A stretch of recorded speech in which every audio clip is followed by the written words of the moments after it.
Hey guys, welcome back to JohnRuns. So just to start with, I received news that the Barcelona Marathon isn't going ahead this year, which is a pity, but it's not something I didn't expect exactly. But anyway, look, not going to let that stop me, so I am training for the virtual double marathon. I already signed up for that maybe, give or take, a few weeks back.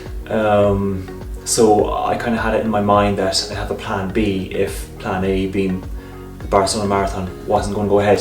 So that's what I'm going to do. So my training block doesn't change.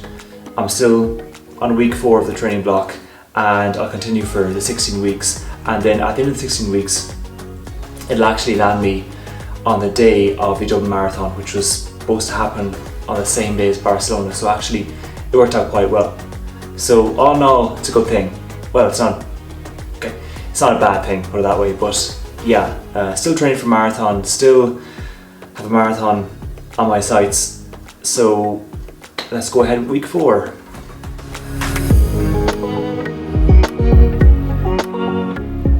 So, week 4 of the Barcelona Marathon training plan, or should I say, Dublin virtual marathon training plan.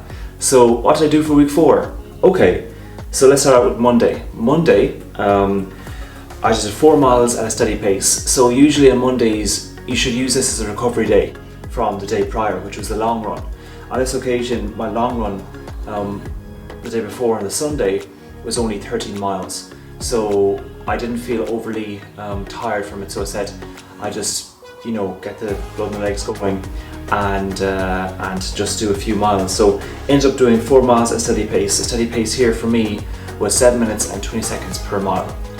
Tuesday was the interval session. So for me personally, I find this the toughest day of the week. And here was, I remember, a particularly tough session. So I started with 1 mile easy jog, followed by 6 by 0.8 miles fast with 0.2 mile recoveries in between, and then ending up with a 1 mile jog.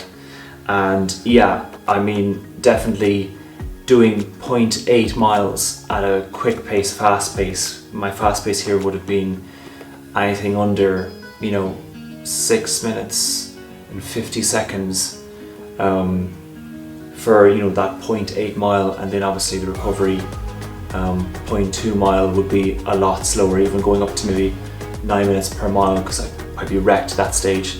And it's 6 of them basically. So it was tough, but definitely, you do reap the benefits from this, because it just helps you build speed and stamina on your legs. And in the long run, it's a great speed session. It's a great way to build up speed, which you will use in for the marathon.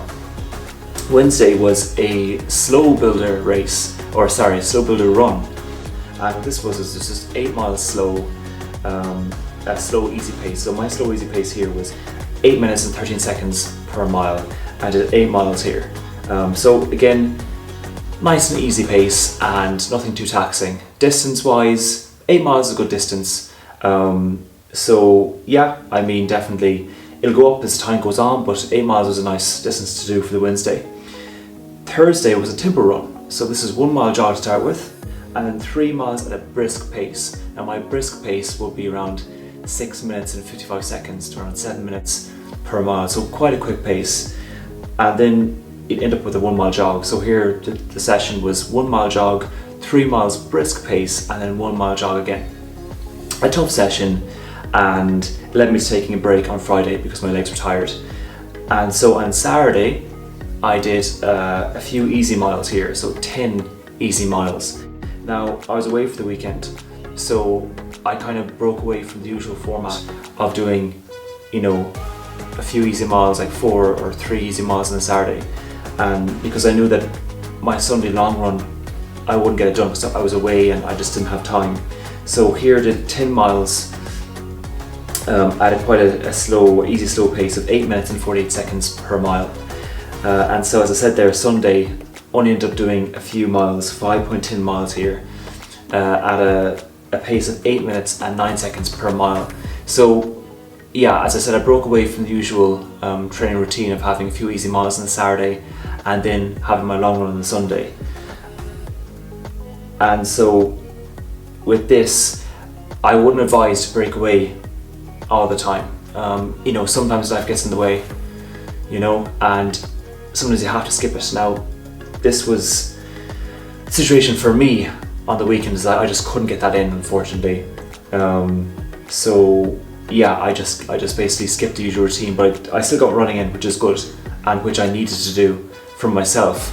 But at the same time, I'd definitely be wary for myself to not skip, you know, again, if I can, in any way. So this was an exception to the rule.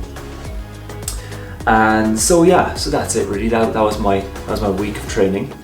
So it was a good week of training. I mean, week 4 still is a relatively easy, low mileage week, and but it's definitely building up, and it has become more intense from the following weeks. Definitely it'll start to really reach peak at around, you know, week 12, week 13. That's when I'm putting in a lot of miles and a lot of heavier sessions. So it's just, again, the first few weeks are to build up your endurance, your stamina, so that you can tackle those heavy weeks during your marathon training plan. So let's move on to what I'll be doing next week, in week 5.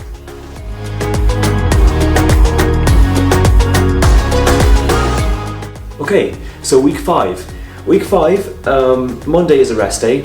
Usually it's always a rest day, and again, if I'm feeling good and healthy, I might do a few easy pace miles. Tuesday is 7 miles, so this is the interval session for the week. So this is 1 mile jog, followed by 5 miles fartlek. So the fartlek, it's a funny word, it's Swedish for speed play. So basically here, 5 miles fartlek would me be doing something along the lines of 3 minutes on hard pace, 1 minute off easy pace, meaning my 5 mile run here would consist of me running for 3 minutes at a hard pace, and then 1 minute in between every 3 minute runs. If that makes any sense. So 3 minutes run, hard pace, followed by 1 minute recovery pace, followed by 3 minutes hard pace, 1 minute recovery pace, and so on.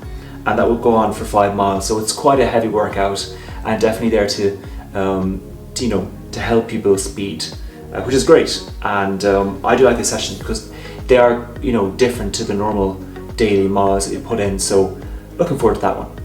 Wednesday is 8 miles slow. So the slow builder race, or slow builder run, should I say, sorry, is 8 miles slow on the Wednesday. Slow pace for me would be anywhere between 8:15 to 8:50, even beyond that, minutes per mile. Thursday is a 5 mile steady pace run. So steady pace is my marathon pace being 7 minutes and 25 seconds per mile. So that's 5 miles at 7 minutes, 25 seconds per mile. So yeah, it's a good tester for me. It'll show that, you know, if I'm very tired afterwards, it probably means that I need to work a bit harder. But if I feel it, you know, quite easy to do, not easy, but definitely, you know, if I'm able to do it, then it's a good sign. Friday is a rest day, so that's fine. Saturday is 4 miles easy pace, which again would be for me around 8 minutes 10 seconds per mile, around then. And then Sunday is a 15 mile long run at a slow pace, so anywhere between, you know, around 8.5 minutes per mile to 8:45 or even 9 minutes, you know, depending on how I feel as well and how much I can maintain. But definitely it's not, this long run isn't built for speed.